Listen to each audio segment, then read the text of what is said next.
You know, when we get to the end of a book, I'm pretty ready to get into the end of the book. Like when we did Genesis and when we did Exodus, and I was thinking about all the books we've done so far, just, you know, New Testament on Sunday morning, Old Testament on Wednesday night, and we've done quite a few. And because 1st and 2nd Samuel is basically one book, is one story, it feels like an eternity we've been in 1st and 2nd Samuel. And a couple of things in these last 4 chapters that we're going to look at are just very difficult. So remember, we've finished the narrative arc of David, his rise and fall and restoration to the throne. So now, as I told you last week, chapters 21 through 24 are the author's given us basically what a lot of people call an epilogue to the narrative of David. The things in these 4 chapters are not arranged in chronological order. They're intentionally arranged thematically in a literary device. If you care about such things, it's called a chiasm. I know you don't need to know what that is. It's not going to be on a test. But it's arranged thematically to bring this whole narrative to a close and to give us basically the point of this whole story. So what we're going to do tonight is we're going to see the failure of Saul and the atonement that was required for that. And then at the very end, we're going to see another failure of David in the census that he takes. And then between those bookends, we're going to see God delivering David, not through David, but through his mighty men, as some of his mighty men defeat different Philistines and things like that. And then right in the middle of that section is going to be kind of the point, and it's going to be the 2 songs of David, and they're going to take some time because they're big, long ones. So tonight, though, in chapter 21, I don't know that we'll get all the way through it because, quite frankly, there's a lot to talk about, and it's just awful. It's just awful. The first half of this chapter recounts a story that is, quite frankly, hard to hear, and it's hard to make sense of why it's here. It's filled with blood and grief and suffering, and it feels like just complete unfairness. One guy calls it the Bible's most difficult story, not because it's hard to understand, but it's just hard to accept. So we're going to read the first half of the chapter, get the story in mind, then go back through. Then if we have time, we'll read the second half of the chapter all at once and then go through it. It'll be a little easier. But as we read this first half of the chapter, I want you to know what the main point is so we can look for it. Here is simply just another thing that David is not able to overcome as the anointed king of his people. We already saw he could not save his rebellious son from sin. We saw he could not unite the hearts of his people in unity after he was restored to the throne. We saw he could not relieve the suffering that all this sin has caused, with his concubines and all that kind of stuff, what Absalom did. And in this passage, we're going to see he's not able to make atonement and turn away God's wrath from sin without the suffering of his people. And in the second half of the chapter, we're going to see David not able to keep from weariness as others step up to conquer his enemies, and God brings deliverance to him. But all of this, David's inadequacies that we've pretty much chronicled since his sin with Bathsheba, it doesn't lead us to despair. What it does is points us to the Son of David, whom God promised will be all of these things. Okay? Y'all with me? All right. 1 through 14. Somebody turn that TV on back there, please. It's going to make me go old school and use the Bible. Oh, no.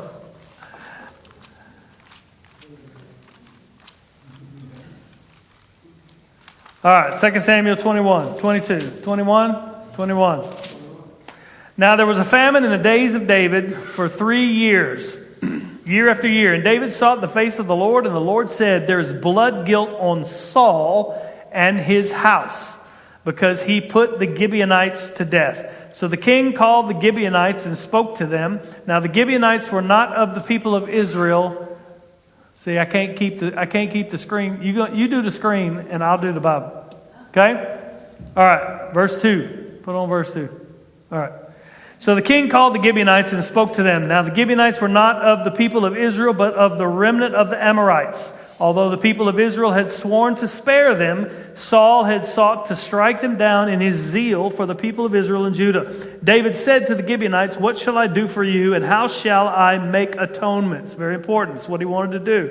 Make atonement, that you may bless the heritage of the Lord. The Gibeonites said to him, "It is not a matter of silver or gold between us and Saul or his house, neither is it for us to put any man to death in Israel." And he, David, said, "What do you say that I shall do for you?"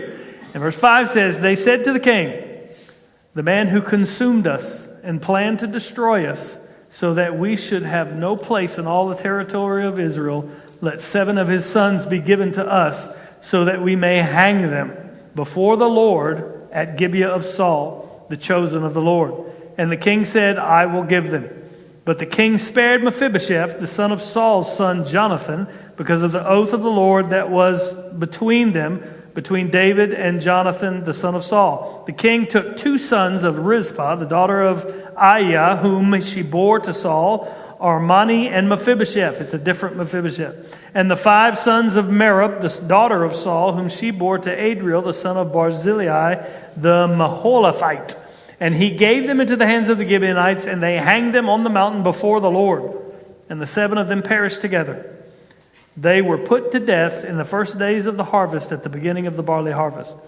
Then Rizpah, the daughter of Aiah, this is the mother of the first 2, took sackcloth and spread it for herself on the rock from the beginning of harvest until the rain fell upon them from the heavens, and she did not allow the birds of the air to come upon them by day or the beasts of the field by night. When David was told what Rizpah, the daughter of Aiah, the concubine of Saul, had done, David went and took the bones of Saul and the bones of Jonathan from the men of Jabesh Gilead, whom had stolen them from public square of Bethshan, where the Philistines had hanged them on the day the Philistines killed Saul of Gilboa. And he brought up from there the bones of Saul, the bones of his son Jonathan, and they gathered the bones of those who were hanged. And they buried the bones of Saul and his son Jonathan in the land of Benjamin in Zelah, in the tomb of Kish, his father. And they did all that the king commanded. And after that, God responded to the plea for the land. That's pretty awful. So go into verse 1. Oh, my bad. Okay, I got it now. The chapter really just begins saying, "in the days of David." So we aren't told exactly when all this happened. All we're told is that it was sometime during his reign. And the text says that there was a 3-year famine on the land. Now, we read about famines in Scripture and several other places in the Bible, and we kind of hear that, and it's easy to forget just how awful a famine actually was. A 3-year famine would have caused suffering for the whole nation. I mean, imagine it. Year after year, there was shortage of food. Harvests failed. People were hungry. Children crying out for bread that couldn't come. And after 3 years, David begins thinking that this famine is not just a regular famine, it's divine judgment upon the nation. The law of Moses in Leviticus 26 and Deuteronomy 28 warned that if the people sinned, one of the judgments would be that the land would not give its harvest. But David doesn't know why this judgment is upon the land. So he does what any good king should do. He seeks the Lord for answers. And the Lord says the famine is God's chastisement on Israel because of Saul's guilt in killing the Gibeonites. Okay? Now, the first question we ask is, who are the Gibeonites and when did Saul kill them? Well, 1 Samuel doesn't record Saul killing them, so we don't know when. Who are the Gibeonites? Anybody know before I explain to you? Yeah, the guys from Gibeon. Yeah, thanks for that. So the Gibeonites were some of the original inhabitants of Canaan. And God told Joshua and all the people to wipe out all the people in Canaan. But in Joshua 9, the Gibeonites came to Joshua and pretended to be from some faraway land. You remember? Everybody remember now? Yeah, and that's coming back to you. And they tricked Joshua into making a covenant with him. And Joshua swore an oath before the Lord by the name of the Lord that Israel would not kill them. But when their deception was found out, and they really were people of the land, God told Joshua and Israel that they had to honor the covenant that they had made because they had swore by the name of God. And the Gibeonites were to live among Israel as woodcutters and water carriers. Everybody remember that story now? Right. So regardless of their deception, Israel had made a covenant through their leader, Joshua, and promised to not kill them. They had swore by the Lord, and God is serious about the glory of His name. So they were to keep this covenant. But evidently, at some point in his reign, Saul had slaughtered an unknown number of Gibeonites. And it says that he put the Gibeonites to death, and somewhere in this chapter it says he did it for Israel's good or whatever. So maybe he thought he was wiping them out, doing what he was supposed to do. But by killing them, violating the covenant Joshua made with them in the Lord's name, Saul had dishonored God's name. Now we don't know when he did it because it doesn't record it, like I said, but God remembered this. So at this point, David is reigning. At this point, Saul is dead. If David's king, Saul is dead when this famine happened. But there's no statute of limitations on sin.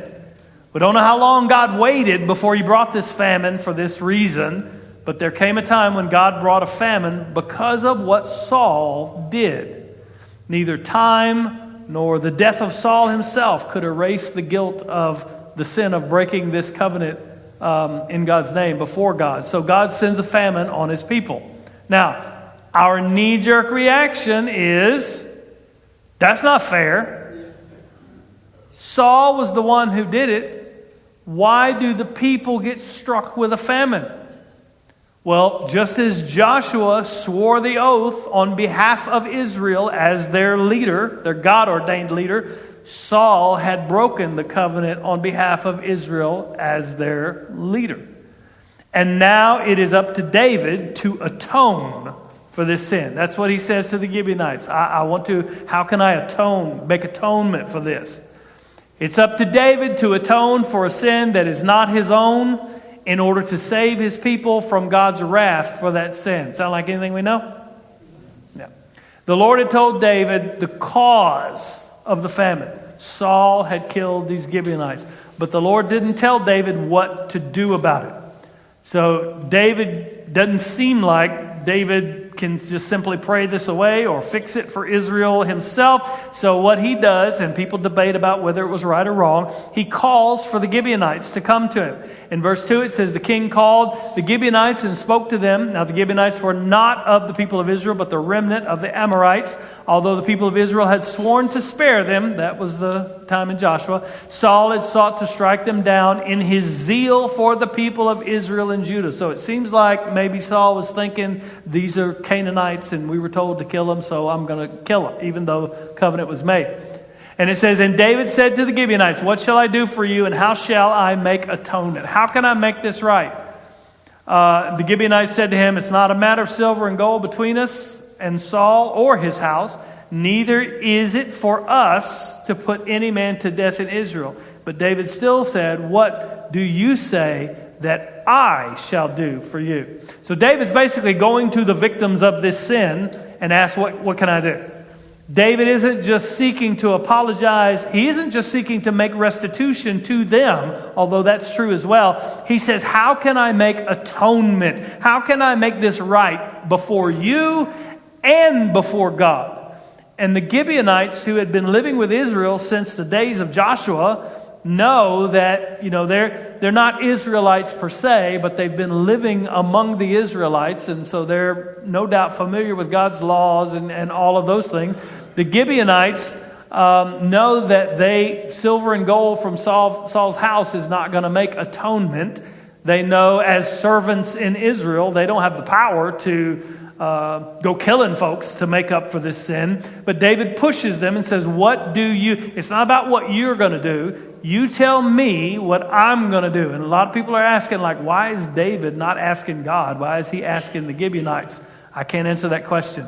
There's a lot in this whole story that just doesn't seem kosher.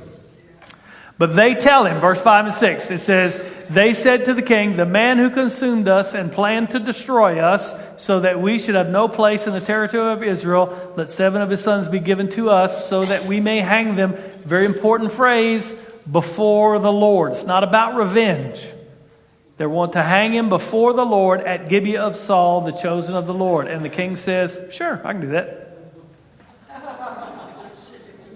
Now notice, Saul wanted to consume them, tried to destroy them, killed an unknown number of them. How can atonement be made for this before God? Well, Numbers 35 says that when innocent blood has been shed upon the land, only the blood of the one who shed it can make atonement. But Saul's already dead. So for atonement, whether the Gibeonites are thinking about God's law or whatever, for atonement, they want 7 of his sons, descendants, so they can put them to death. And make sure again, notice, this is not revenge killing. They want to put them to death before the Lord.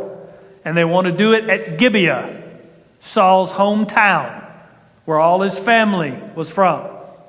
So it seems like, in my estimation, the 7 is just a representative of a complete judgment on Saul's whole house.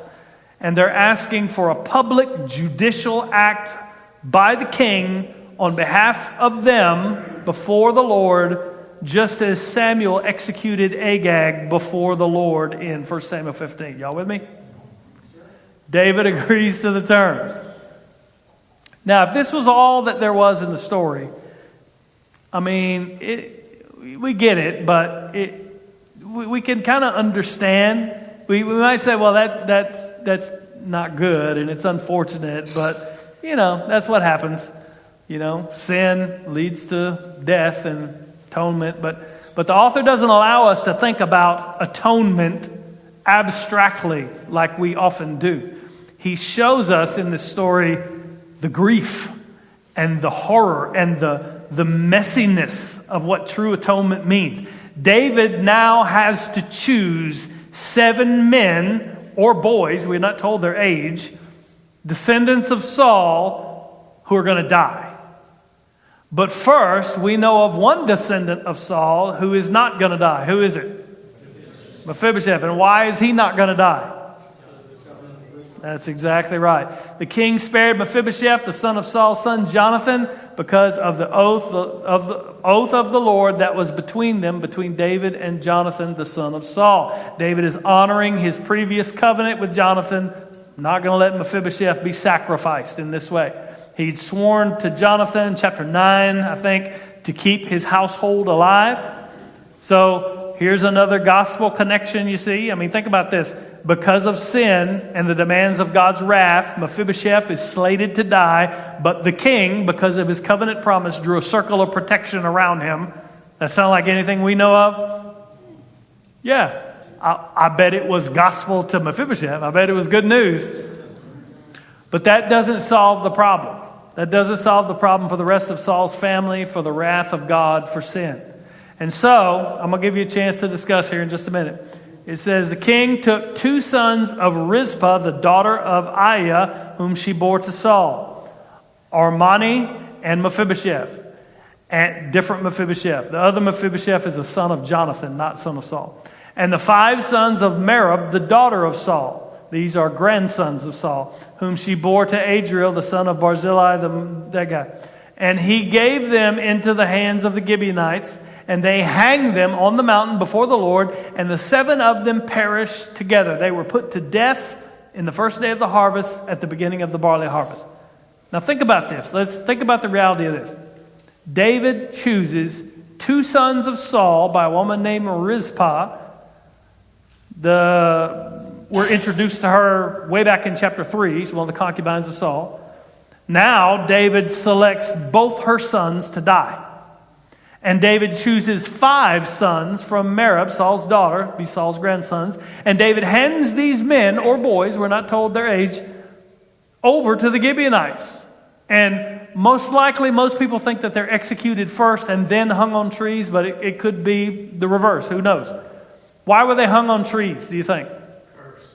Yeah, exactly right. demonstrating that they were cursed of God. Cursed is everyone who is hanged upon a tree, according to Deuteronomy. And their bodies were left there for all of Gibeah, their hometown, to see. Now we hear this story and we say, but wait a minute. That just doesn't seem fair. It's horrible. I think that's the writer's point. Do what? Sin is horrible. Yeah, but it wasn't these guys sinned. Yeah. So think about it now. Saul sinned. Famine came upon Israel. Saul represented Israel. They asked for Saul. So you get what you get. But here, 7 men. Like, can you imagine? Excuse me. Can I see your mom? I got a little proposition for you. Come with me. And these 7 guys are going to die. And did die. Horribly.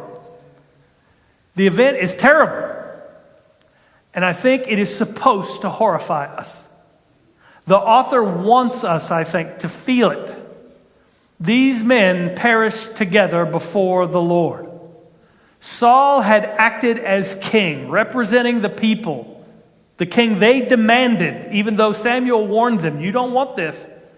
And when Saul sinned against God, he broke the covenant of Moses as a representative of the nation.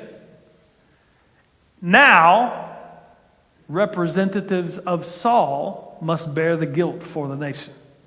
Now, as I teach this text to you, I don't have the responsibility of trying to prove that it was a good thing or a wonderful thing or a righteous thing.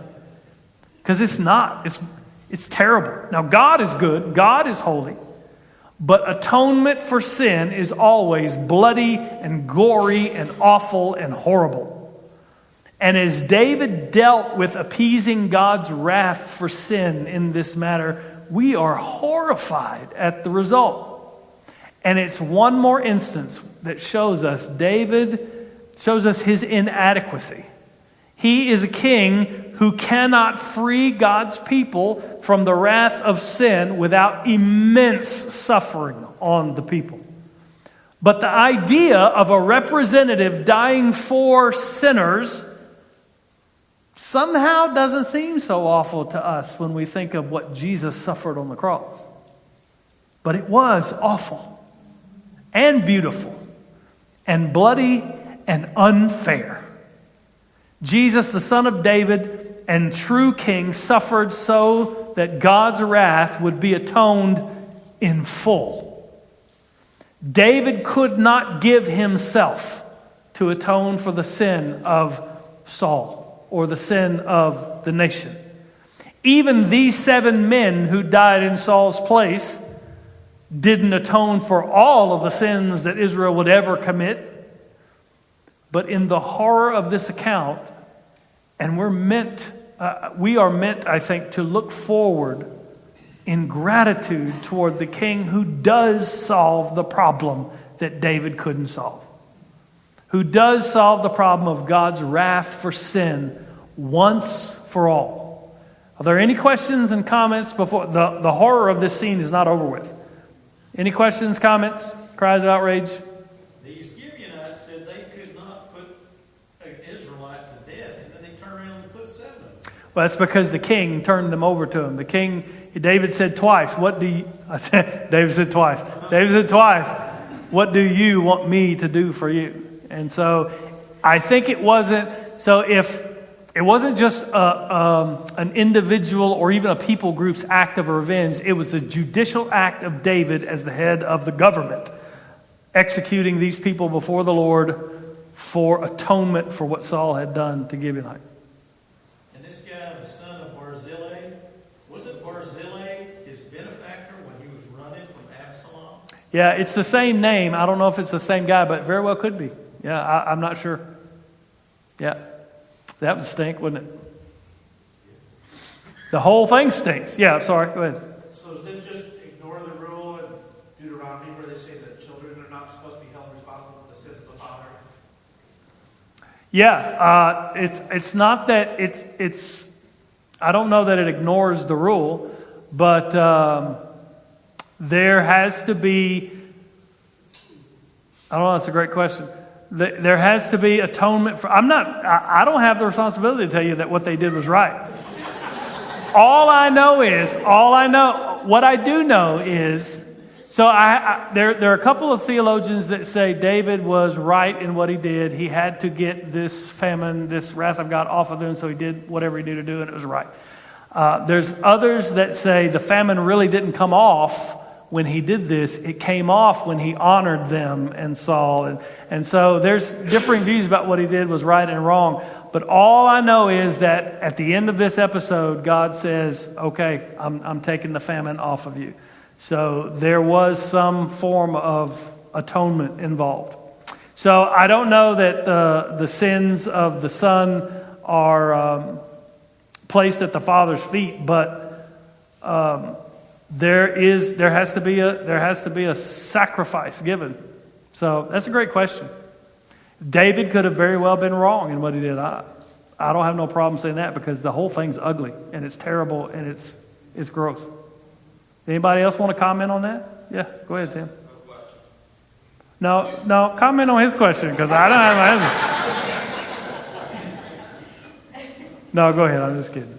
Has this group of Gibeonites has anything to do with the town of Gibeah of Saul? Are these people from his hometown who was slaughtered? Or is it different? It just appears to be. That's a good question too. If the town is Gibeonites in Gibeah, the town was named after because they're called Gibeonites in Joshua before Israel ever even took the land. So yeah, but they may have lived there too. Is what you're saying? They might have lived there too. In the hometown of Saul, so he kind of slaughtered. Maybe, yeah, maybe. Yeah, what a jerk.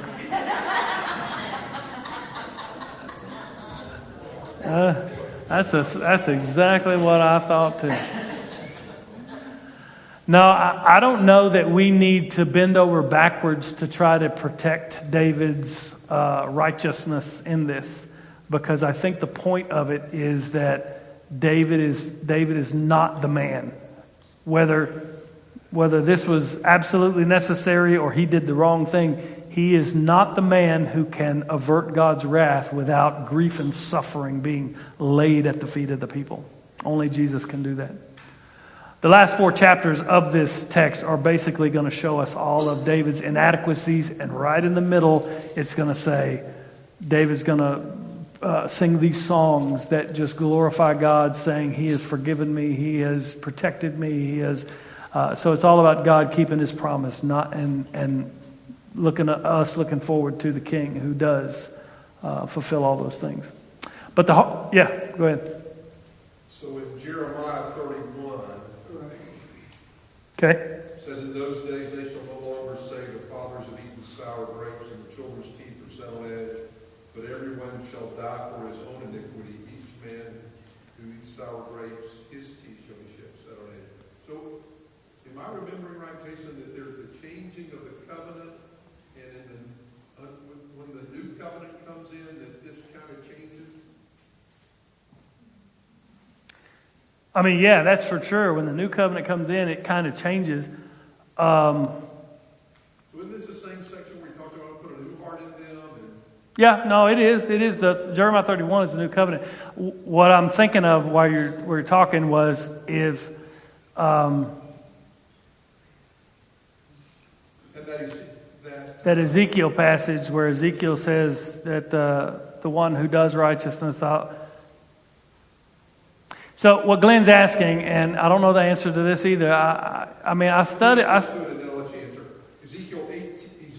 18:20 is where it says, "The soul who sins shall die, and the son shall not suffer for the iniquity of the father."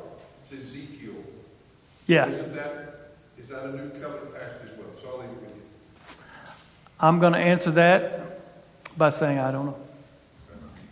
No, so I don't think so. I don't think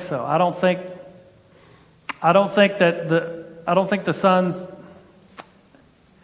I think the difference between, okay, here's my theological answer. It's the best I got, and it's all you're going to get, and then I'm moving on. I don't think what we're talking about here is a son paying for the sins of his father. What I think we're talking about here is a federal head representative of the people and a sacrifice having to be given for the people incurring guilt because of what their representative did. So it's the same as us incurring guilt because of what Adam did. He is our federal head. He is our representative. It's the same as us being granted righteousness because of what Jesus did. He is our federal head. He is our representative. So I don't think it's your dad sinned, so therefore we're going to punish you. I think Saul, Joshua, these men were in a unique position where they were the ordained representatives for the people before God. And so Joshua made the covenant, and all the people had to stick to the covenant because Joshua was the one who made it before God. Saul broke the covenant, and they were all liable for that because Saul was the representative for the people before God. And there's one other thing. Yeah, that's what I think. That's what I think. So we're talking about federal headship. We're not talking about just sin passing down to your heir. Pam? And this is like the Mosaic covenant thing, right? Where God is speaking to Moses as the head of the nation, and he says, you do these things I tell you, and I am good and patient in all the good things, and if you disobey, and you don't, nation, do what I tell you, then there's punishment to the third and fourth generation. So if he's the head, representing the country, it seems like that's more like what you're looking at there, Berger. Yeah. That's the third and fourth generation leadership. Yes, I agree. And she's talking about I can't repeat all that, but she's talking about the Mosaic covenant and how God told the representative punish to the fourth and fifth generation.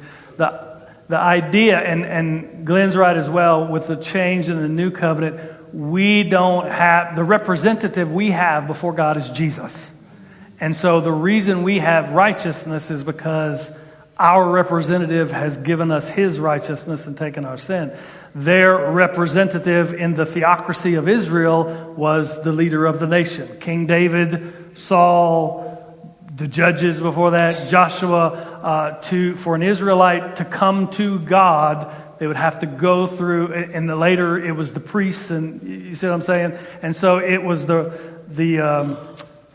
judgment or the righteousness on the representative before God of the nation that brought these things. So when David was righteous and doing, Israel was blessed, and all of the people enjoyed the fruits of David's righteousness. And when David fell into sin with Bathsheba and Uriah and all that culminated, all of Israel suffered. We saw all of the people that were suffering because of the consequences of that sin. So what we're talking about here is not just Jason sinned, so his son gets punished. But we're talking about Saul sinning as the federal representative before God of the people. And the federal head, the king, in this instance Saul, broke the covenant of God and blasphemed God's name before the Gibeonites because the covenant was made in the name of the Lord. Does that make sense, Stoney? Just to reiterate, David went to the Gibeonites, and it was the Gibeonites who said, "Give us these men." Yes. To hang before the Lord. The Lord did not say, "Give Right. these men." Right. So,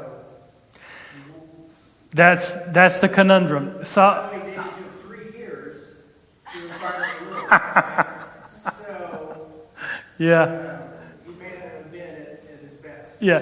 David is a broken guy and a messed up guy at this point. But what Stoney said was, first, David took 3 years to inquire of the Lord, which is a long time for people to suffer. But also, and many people note this when we have the discussion about whether David was right or wrong and what he did, it wasn't God that told David to get 7 guys and kill them. It was David inquiring of the Gibeonites that told him to do that.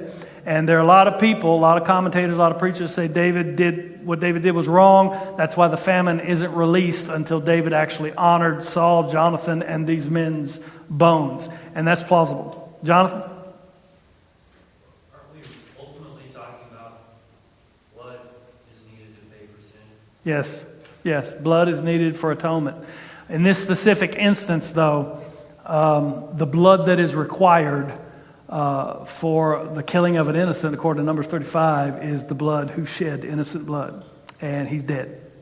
So, right, wrong, they decided we're going to do his descendants as representatives. 7 of them to represent the whole. Yes? I just kind of sit here and I'm a little bit stuck on, can you imagine being married? Like, we don't have any details.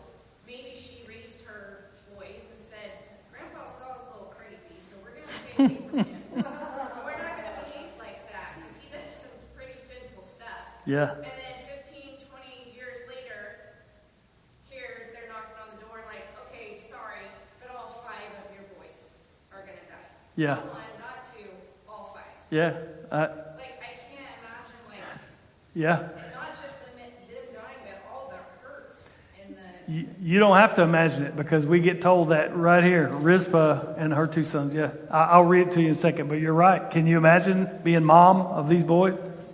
They would grieve just like us. They would, Dustin and Lyle. Yeah, I think that should drive home just how horrid it was that Jesus, the true innocent one, went to the cross for our sin in our place. Yeah. I think this is a very good reflection of that, of just how horrific.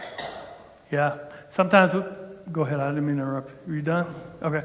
Sometimes we have a romanticized view of what Jesus went through, and we don't recognize the horror and the unfairness of it because we're the beneficiaries. Lyle?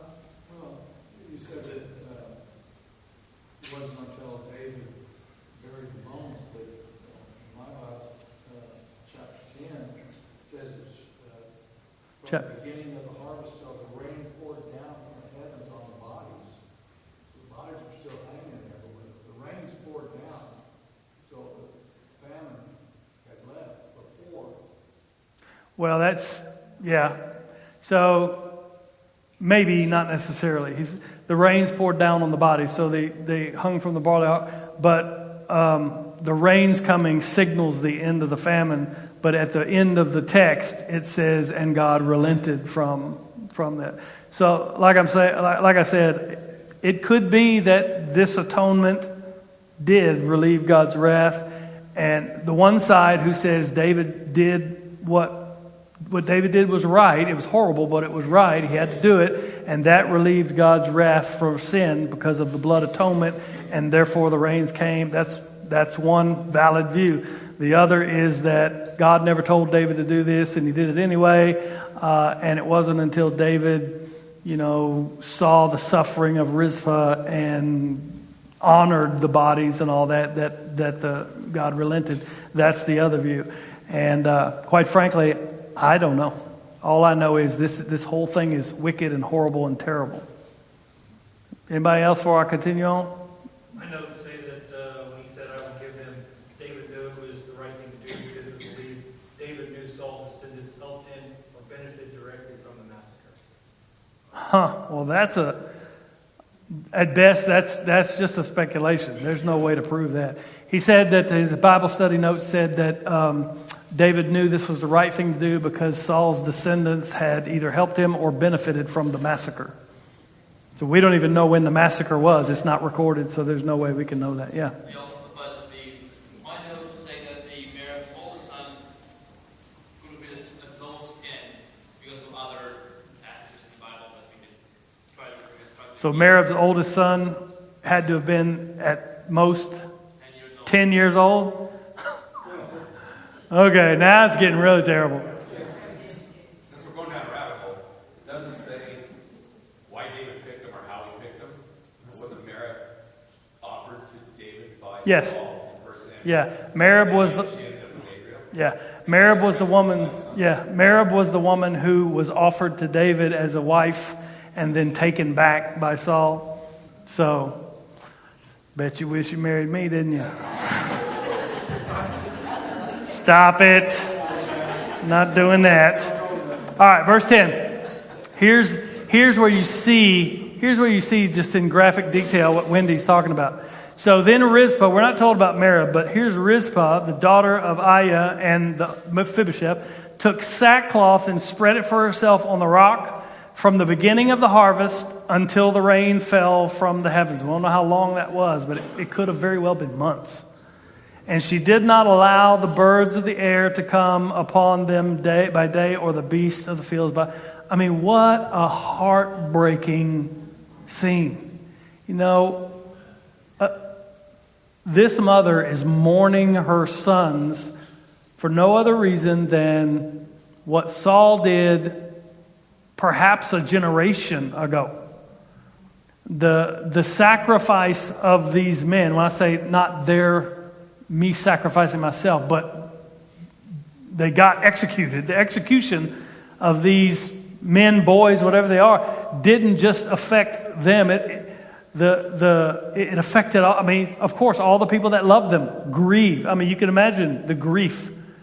I mean, and if there's one thing that we've seen all the way through 2 Samuel is that the consequences of sin spread to all of those around him. And we're not even talking about these guys' sin who was killed here. We're talking about Saul's sin. Rizpah spreads her mourning cloak out, and she just stays there day and night through the whole barley harvest. Don't know how long that exactly is, but the way the text seems like from the beginning of the harvest to the rains. Yes?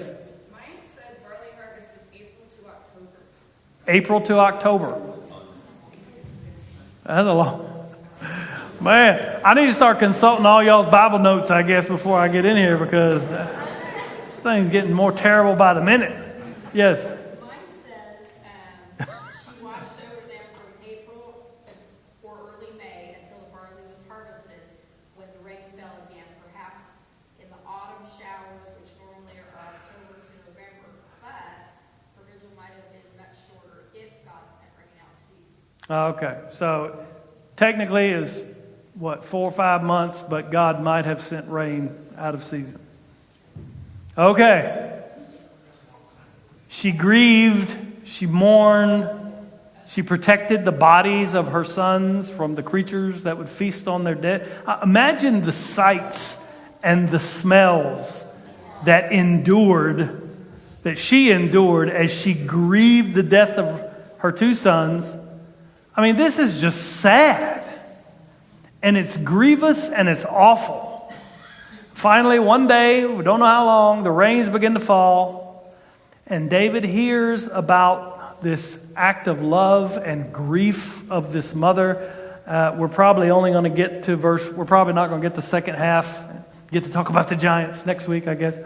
It says, when David was told what Rizpah, the daughter of Aiah, the concubine of Saul, had done, David went and took the bones of Saul, the bones of his son Jonathan, from the men of Jabesh-Gilead who had stolen them from the public square in Bethshan, where the Philistines hanged them on the day the Philistines killed Saul on Gilboa. Okay, remember that? Yeah, well, actually, the Philistines didn't really kill Saul. Didn't he just fall on his sword? Yeah, but technicalities. They were battling the Philistines when Saul killed himself before the Philistines got there. And he brought up from there the bones of Saul. Did I just read that? And they gathered the bones of those who were hanged, and they buried the bones of Saul and his son Jonathan in the land of Benjamin and Zelah, in the tomb of Kish, his father. And they did all that the king commanded. And after that, God responded to the plea for the land. So that's why some people say he didn't really take the famine off until after. So David honors Saul and Jonathan. He honors these men or boys who were sacrificed to remove this famine after he sees how this mother honors her sons. And the text says, after that, meaning after David had honored them, God relented from or responded to the plea for the land. Now, it's clear from all of this that either from the reigns or after the burial of these, after the honoring of Saul and his family, say it that way, that God removed his wrath from the land. So at either the reigns or either afterward, whichever, doesn't matter. But in this horrid scene, God removes the famine. And what we see here, the point that the reason this is here is not just to give us a big ugly story. It's to show us the grief and the horror and the blood and the mess and the wretchedness of what atonement for sin actually entails. And the whole thing shows us that as great as David is in so many ways, he is wholly inadequate to remove the wrath of God for sin without the suffering and bloodshed of his people. It shows us that he is unable to stand in for another sinner's sin because he's got his own sin that he has to pay for. It shows us that atonement before a holy God is ugly and messy and horrible. But the greatest problem for the kingdom of David is no longer a problem in the kingdom of the Son of David. For he gave his life as an atonement for all the sins of his people for all time. But I think it also shows us that we ought not be so cavalier and dismissive when we're thinking about the cross, about the suffering of Jesus. It was ugly and messy and just as horrible, and it was just as unfair. For on the cross, the only sinless, perfect man who ever lived gave his life for sinners. And that's unfair. But praise God, because fairness is not something you ought to be asking God for. Because if God gave us what was fair, we would all be doomed. Any questions, comments, or other reflections before? If we hurry, we might can do the battles, but I'm sure y'all going to have questions about that too. Yeah. Were the Amorites the ones that God had told them to kill them all when they went into the promised land? Is that the Amorites? Okay, so the Amorites are going to be a subset of the Canaanites. Yeah. So, yeah. Well, my question is, it says, now the Gibeonites were not a part of Israel, but were survivors of the Amorites. So if the Gibeonites are survivors of the Amorites, and we're supposed to kill all the Amorites. Right. So you're talking about three different. There's several different categories of how people are described with their designations in the Bible. So you have Canaanites is all the people in the land. And then you have, in this group, you have Philistines and Amorites and these otherites and the termites and all these other people. And then within those groups, there's also clans of ites, of different people. And it was this one group of people, the Gibeonites, that came to Joshua. So they very well may be part of the bigger group of Amorites, that part of the Canaanites that were told to wipe out. But it was this group. I'm not sure. So think of it this way. So all the Canaanites, and then you have Philistines in the Canaanites, which are just part of a people group. And then you have the Gathites, which are the people who live in Gath. And then you have, so it's just different segments of people described different ways, I think. Yes? My note says, the Gibeonites were Amorite Canaanites, spared through the covenant deception in Joshua 9, later protected by Israel's oath. Saul violated the covenant, and God judged Israel with famine until justice was made. Mm-hmm. The reason they weren't killed with everyone else is because of God's plan. Yeah. So the Gibeonites were a subset of the Amorites, who were a subset of the Canaanites. Yeah. Yes? We don't really know how innocent those 7 sons who were killed were. That's true. We don't know how innocent those 7 sons were. So there's a lot we don't know about all of this. And so I think my estimation of the main point of this text and why it's here stands, whether David is right and just in what he did or whether he is wrong and mistaken in what he did, because the point is He cannot appease God's wrath and make atonement without grief and suffering and blood and death among his people. But Jesus can. So the next little thing we're going to see is David is weary. And because David is weary, all these other guys take up the battle. And you see God giving victory after victory to David, not through David because he's weary, but through all these other guys. God is keeping his promise, though David is a weary king. And then you have the two poems, the two songs of David. And at the end, you see David do something really stupid and take a census, which brings down God's judgment upon him as well. So this whole end, 21 through 24, is basically a thematic register of the inadequacies of David, meant to not diminish his righteousness, God's love for him being a man after God's own heart, but to show that this person who was foretold in 2 Samuel 7, where God said, I will bring one of your sons and his kingdom will be an everlasting kingdom. It is to show us that David is not the be-all, end-all of the kingdom of God, the one who could bring it in its fullness. It is this son that is promised in 2 Samuel 7. Questions, comments? We're going to have a lot of fun next week talking about giants and all. You going to want to know who the Nephilim are and all that stuff. It's going to be great. I can't wait. Anything else? All right, let's pray. God, we do love you. We thank you for your word. God, we thank you for the hard passages. Thank you for the difficult texts. Thank you for giving us your word. And God, if there's nothing else that we can glean from this just awful, awful tale of suffering and grief and horror and blood, and God,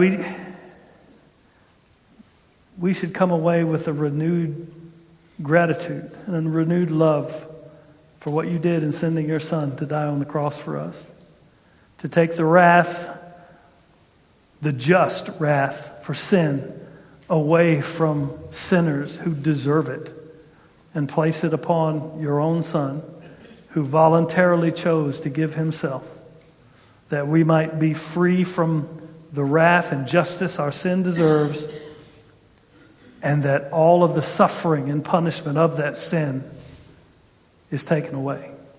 God, we can't wrap our minds around how wonderful you are to us. God, help us to rightly see who you are, to rightly glorify your name in all things, and to never lose our passion and our zeal for the gospel. God, we thank you and we love you in Jesus' name. Amen.